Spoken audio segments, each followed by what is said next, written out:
ahí estamos. Bueno, respecto del reclamo específico de Chile Sí, sobre esta área marítima, es un poco, desde el punto de vista del derecho internacional, extemporáneo, porque cuando la Argentina presentó su pretensión o sus informes científicos sobre la plataforma continental y sobre el tema de los mares y demás en el año 2000,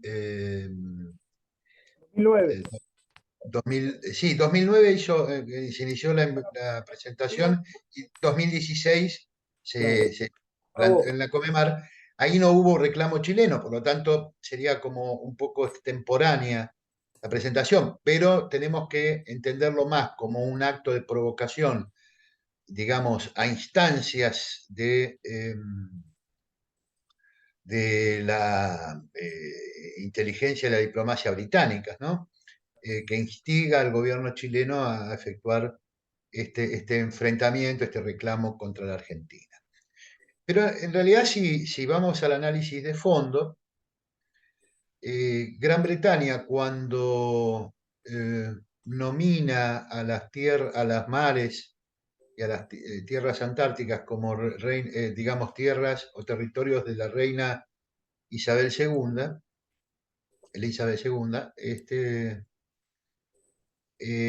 no solo pretende el territorio antártico argentino, sino también el chileno. Y por ahí supuesto. tenemos una coincidencia de trabajar mancomunadamente con Chile en contra de las pretensiones británicas, salvo que la diplomacia británica esté dorándole la píldora a los chilenos, diciéndole, no, nosotros le vamos a respetar a ustedes, pero ustedes vayan contra Argentina. Bueno, no lo sabemos.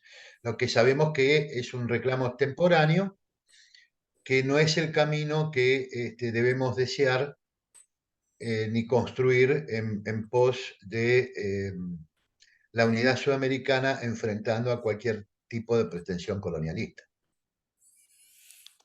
Perfecto. Martín, ¿algo No, no, más? no. No, no, me quedó claro, me quedó, está perfecto. Lo que pasa que con respecto a eso no hubo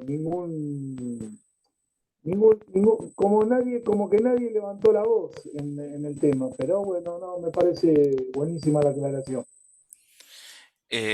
Una última tengo, César, que se desprende de lo que venías vos conversando previamente. Y ya que estamos hablando de los territorios antárticos, em, bueno, s- ha sido noticia de algún modo significativa a quien se apuntó mayoritariamente, muy mayoritariamente diría, en las elecciones PASO, los compatriotas que están viviendo en la Antártida. Em, que, ¿En qué hemos fallado, no? Sería la pregunta, para que suceda eso. Esa es la pregunta que hay que hacerse. Yo cuando sufro una derrota, porque no todos hemos tenido algunas pequeñas victorias tácticas a lo largo de la lucha, algunas de mayor importancia que otras, pero también hemos sufrido derrotas. Yo lo primero que me pregunto no es, no he hecho la culpa para afuera, me pregunto qué hice mal. Y sí, claro. Entonces, y acá es harto evidente, dirían los chilenos, harto evidente, que, esto es consecuencia, porque uno puede, como hizo el ministro Correa, ministro de Trabajo de origen sindical, echarle la culpa al que votó mal, digamos, ¿no? Pero en realidad esto es consecuencia de uno de esos errores que yo señalaba antes, porque todos estamos de acuerdo en la necesidad de juzgar los crímenes de lesa humanidad por parte de la dictadura, de los jerarcas de la dictadura. Ahí estamos en una plena coincidencia. Lo que no, lo que nosotros venimos diciendo de hace muchísimos años es que el ejército argentino, las Fuerzas Armadas de la Argentina, han tenido un comportamiento dual. Gran parte de las veces ha acompañado el proyecto oligárquico, interrumpiendo los procesos democráticos, atacando a la voluntad popular, pero en otras instancias ha tenido una actitud de acompañamiento del pueblo. Lo que se teme, lo que el imperialismo teme, lo que el colonialismo teme desde siempre es que las Fuerzas Armadas se unan al pueblo. Mm, Y esto fue el fenómeno peronista por antonomasia, un grupo de militares patriotas que el más lúcido de ellos fue Perón, pero no fue el único, que descubrieron que en un país colonial, agroexportador, ligado a la hegemonía británica, no había posibilidades de soberanía, de independencia, de dignidad para el pueblo, ni nada. Entonces, concibieron un proyecto que fuera de desarrollo industrial. Para hacer el desarrollo industrial necesitaban de trabajadores capacitados, saludables, con buena remuneración, ¿no? O sea, el corazón de ese proyecto de defensa estaba en el pueblo y entonces actuaron en consecuencia y desarrollaron un proyecto nacional que transformó prácticamente la Argentina agropastoril en una nación industrial que en ese momento, a mediados del siglo pasado, fue ejemplo para toda América Latina y uno de los países más desarrollados en muchas cuestiones que todavía sobreviven. Por ejemplo, el desarrollo nuclear, el desarrollo espacial argentino, es decir, en vectores de la ciencia y la tecnología de países altamente desarrollados, que todavía, gracias a Dios, tenemos con vida y que podría haberse desarrollado muchísimo más si no se hubieran interrumpido esos procesos políticos, sociales y económicos.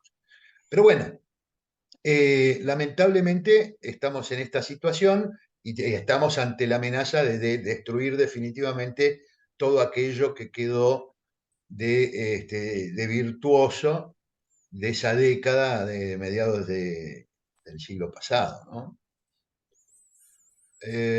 Ahora, en pos de la política de memoria, verdad y justicia, lo que se atacó, se terminó atacando es en un todo el proyecto, al sistema de defensa nacional, mm, llevando a prácticamente materialmente digamos, la destrucción a su mínima expresión el sistema de defensa nacional. Por lo tanto, no tenemos capacidades de disuasión hoy. Y como decía Federico el Grande, que de esto sabía un poquito, decía pretender tener una política exterior soberana sin instrumento militar, o sea, sin capacidad de disuasión, es como pretender hacer música sinfónica sin instrumentos musicales. Es un imposible. La realidad mundial hace que los países necesiten establecer sistemas de defensa, los que pretenden ser naciones soberanas, porque sin capacidad disuasiva no hay política exterior posible. Y bueno, hemos hecho lamentablemente todo lo inverso a lo que deberíamos haber hecho después del resultado de la Guerra de Malvinas, y en vez de fortalecer las capacidades del sistema de la defensa nacional, lo hemos destruido materialmente. Pero lo que es peor, porque lo material, si existe lo central, que es el conocimiento, la capacidad de las personas, el desarrollo científico y tecnológico, por lo menos es un producto de la cabeza, más que nada, de una cultura, de un sistema de educación y de formación.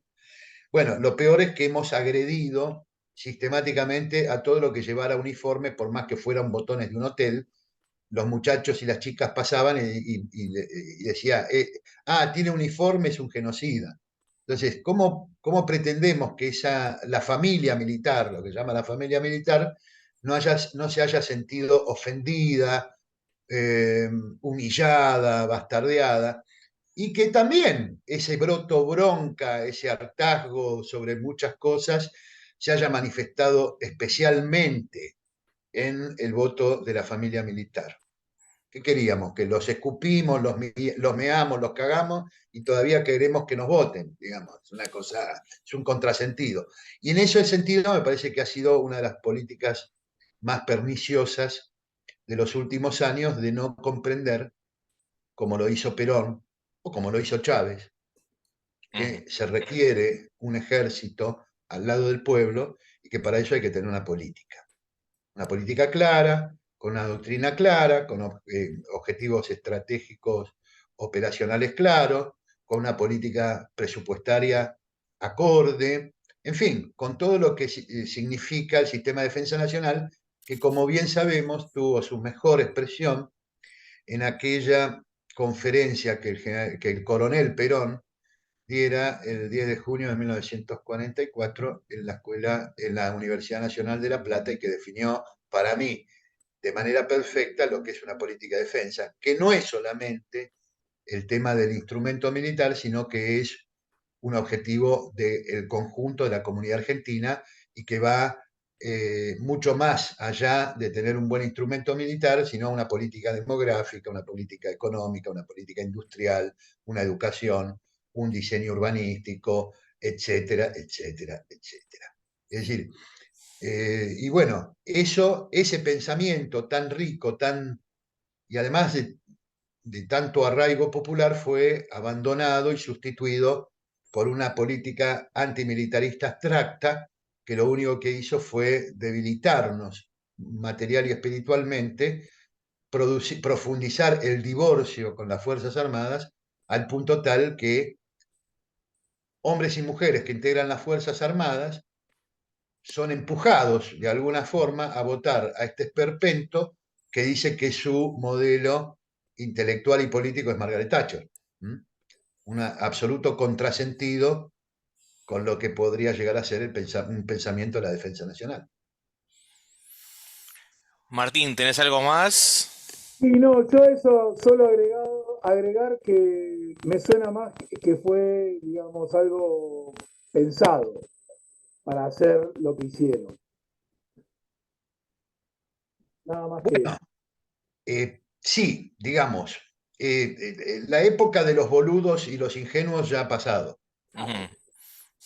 Siempre tenemos que pensar mal y como realmente el pueblo argentino ya no es más el sujeto político, es decir, estamos en una democracia completamente vaciada de contenido y de sentido real, entonces es posible pensar que las cabezas que produjeron esta política hayan estado subordinadas al pensamiento estratégico del adversario. Porque cuando uno carece de pensamiento, eh, y sobre todo en política, hay alguien que estará pensándonos a nosotros. Si nosotros no nos somos capaces de pensarnos a nosotros mismos, siempre hay alguien que nos está pensando, y hace políticas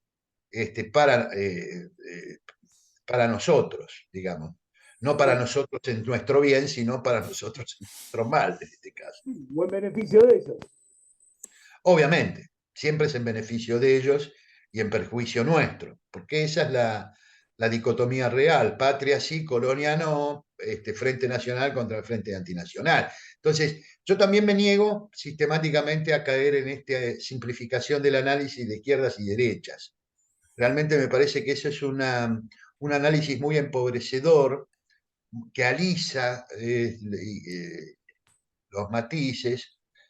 Digamos, si a mí me preguntan si yo en términos culturales, en términos, sí, básicamente culturales, me defino como progresista o conservador, yo digo, no, yo soy más conservador, porque yo veo que nuestro pueblo tiene profundas raigambres en su fe, en su religiosidad. Entonces, independientemente si de los que aquí estamos creemos o no creemos en Dios, no importa. Eh, lo importante es que nuestro pueblo es profundamente creyente. Las grandes movilizaciones populares, son por la Virgen de Itatí, por Luján. Luján, bueno, esos son los que mueven multitudes. Este, y bueno, y eso desde la perspectiva de un progresista, es conservador. Bueno, listo, si lo quieren llamar conservador, en ese sentido soy más conservador. Ahora, desde el punto de vista de la justicia social, de los derechos y demás, soy más progresista en el sentido de ampliación de derechos que de restricción de derechos. Entonces, ¿qué es eso de izquierdas y derechas? ¿No? Realmente me parece que hay aporta más a la confusión que a la comprensión. Entonces, en ese sentido, nosotros debemos volver a recuperar nuestra tradición, que es muy rica. Realmente, a ver, más allá de partidismos, porque hoy por hoy, si uno dice, ¿qué es el peronismo? Mm. Entonces, si uno va a los intendentes, a los gobernadores, a los dirigentes, no encuentra mucho peronismo ahí. Encuentra dirigentes que de alguna manera usan la simbología, el escudo y demás para conservar sus lugares de poder o de sus facciones. O sea, son más bien franquicias, ¿no? de una marca. Pero el peronismo sigue siendo un movimiento cultural, popular, que tiene profundas raíces en la cultura del pueblo argentino, porque de ahí nace, ¿no? Ni más ni menos. Entonces hoy yo te diría que el peronismo no es más un movimiento político activo, sino como una reserva cultural del pueblo argentino, ¿no? Y ahí está la esperanza, ahí está la esperanza, ahí está la esperanza. Pero no en los dirigentes, No, no, no no. en los representantes que no representan nada, sino en las bases de nuestro pueblo. Ahí podemos recogerlo, incluso con muchos que votaron a mi ley, porque muchos son de alguna manera un grito desesperado de decir, váyanse a cagar todos, digamos. Este es el mensaje. Ahora, este mensaje de desesperación, bueno, está bien, hasta acá llegamos, estamos al borde del abismo. Apoyar a este esperpento va a significar el suicidio colectivo. Entonces, paremos un poquito, ya está bien el mensaje, los que tengan que tomar nota que la tomen, y bueno, volvamos a recuperar la cordura en el sentido de construir una nación. Y con estos personajes que tenemos, no. Incluyendo, a ver, al candidato nuestro. Vitalita. El candidato nuestro nunca fue peronista. Yo recuerdo un reportaje que le hizo este muchacho que se metió en el periodismo, pero que era rockero, que estaba con Sumo, ¿cómo se llama? Que era hijo de un dirigente peronista. Bueno, y Nato. después, Petinato. ¿eh? Petinato. Bueno, Petinato una vez le hizo, hace 5 o 6 años atrás, le hizo un reportaje a Massa. Dice, a ver, ¿quién dijo que es preferible un malo que un tonto? Porque un malo se puede volver bueno, pero un tonto jamás puede ser inteligente. Bueno, ¿quién lo dijo? Perón, o sea, una frase. Y me acuerdo que Massa le respondió, eso es una frase muy propia de Lilita Carrió, digamos. O sea, peronismo básico reprobado. A marzo. Lo mandamos a marzo, sí, con generosidad, digamos. Pues si no, lo reprobamos y lo echamos de la escuela, digamos. Lo echamos del movimiento. Bueno, ahora, es lo que hay. Es lo que hay. Ujú, ujú. Y en esa pelea, digamos, si gana Massa, al primero que vamos a tener que cachetear es a Massa. Al primero que vamos a tener que pelear es a Massa. Claramente. O sea, en lo interno vamos a tener que dar una pelea. Bueno, ojalá que ese sea el escenario al que nos avecinamos, al que nuestro próximo adversario sea el presidente Massa para cachetearlo y volverlo y hacerle saber lo que el pueblo argentino quiere, mayoritariamente. Pero bueno, estamos en un escenario complejísimo, fruto de una gran derrota, no solo la derrota a Malvinas, sino la derrota al movimiento nacional en su conjunto.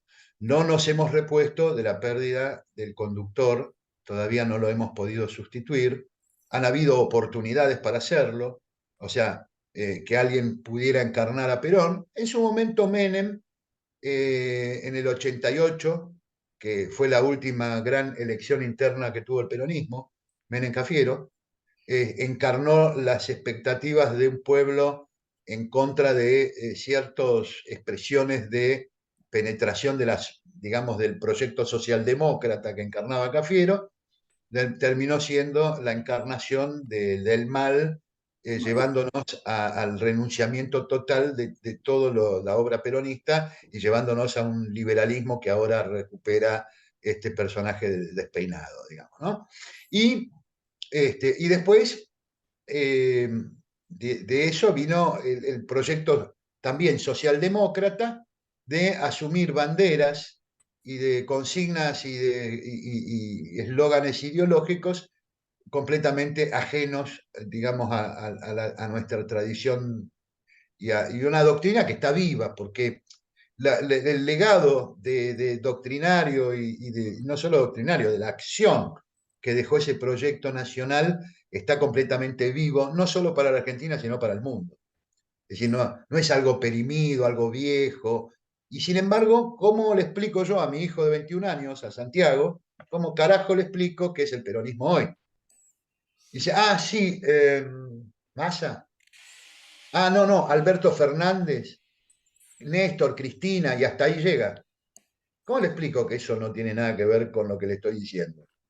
Entonces, estamos en un problema, y así como mi hijo, millones de pibes que hoy tienen entre 16 y 20 y pico de años, y la verdad que ven al peronismo como una especie de cosa anacrónica, vieja, inexplicable, inentendible y demás.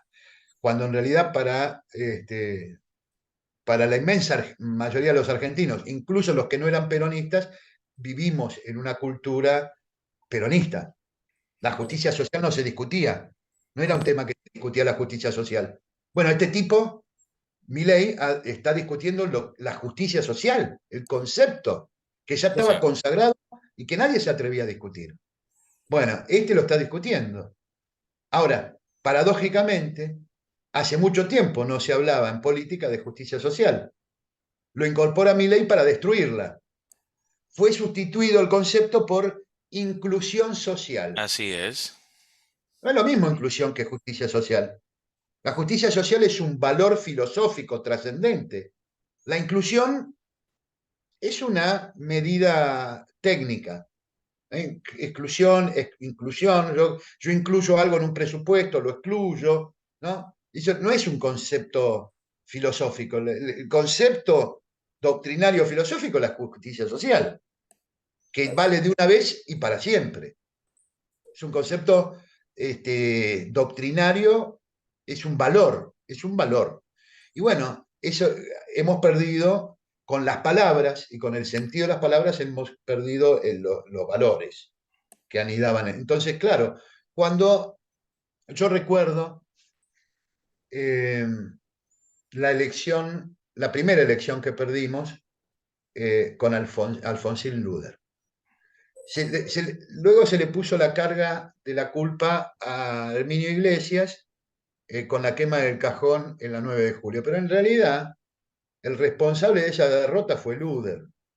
Luder, un señorito de origen suizo, muy atildado, de pocas palabras, de buenos modales, frente a un candidato, Alfonsín, que se gritaba, tenía una oratoria fantástica, se metía en el barro y arrastraba a las multitudes. El más peronista de los candidatos entre Alfonsín y Luder fue Alfonsín. Es uno de los motivos de la victoria de Alfonsín. Después fue un desastre, ¿no? Un desastre total. Pero por lo menos en términos de candidatura electoral, Alfonsín era más candidato peronista que Lud. Entonces, ahí, digamos, esa pérdida de identidad, nadie vota lo anodino, lo que pierde identidad. Y este Milei, esperpéntico, exagerado, desmesurado, despeinado y repulsivo en muchos de sus dichos, es un tipo que por lo menos tiene dos cosas que logró en la campaña, que es una fuerte identidad, o sea, una fuerte personalidad, y un proyecto. Nosotros podemos discutir, podemos decir que ese proyecto es un proyecto de mierda, porque lo es. Ahora, ¿tiene un proyecto? ¿Qué otro candidato dio un proyecto? ¿Quién otro habló de algo? No hablaron de eslóganes vacíos, palabras huecas y los hechos, ¿no? Los hechos que son graves desde el punto de vista del gobierno, es decir, la gente no puede morfar, el salario no alcanza, etc. Entonces ahí hay un problema que nosotros debemos discutir y tenemos la obligación de discutir desde el sentimiento de la patria, porque ya no está en juego un modelo económico, político, o sea, para mí está en juego la patria, ¿no? Esto es lo que está en juego en estos momentos. Si las promesas que hace Milei se llegaran a cumplir, la Argentina que vamos a vivir no es la Argentina que conocemos. Y hasta puede ser, y hasta podemos llegar a pensar en la disolución territorial. Amén de el temor siempre reavivado de una posible guerra civil. O sea, estamos ante un problema de extrema gravedad, en donde nadie puede estar ajeno y hay que jugar las cartas que tengamos que jugar. Pero después, vení pibe, vamos a discutir qué modelo qué es el peronismo y qué es el modelo de proyecto nacional, porque así no. De mi parte, César, has dado un cierre, diría, memorable, ¿eh? Así que es un placer y un honor, ¿eh? Escucharte y seguir aprendiendo cada vez que conversamos. Igualmente, César, un lujo. La verdad, la clavaste al ángulo. Bueno, muchas gracias por la oportunidad y necesitamos juntarnos más, dialogar más, porque vienen degollando, como dice esa canción de Serrat, ¿no? Que escribió en catalán para Digueu Maqué, ¿no? Dice, este, dejemos de llorar que nos han declarado la guerra. Mm. Totalmente. En eso seguiremos, ¿eh? Seguiremos conversando y fortaleciendo estos vínculos. Bueno, les mando un abrazo y gracias. Lo mismo para Igualmente, vos, César. un abrazo grande.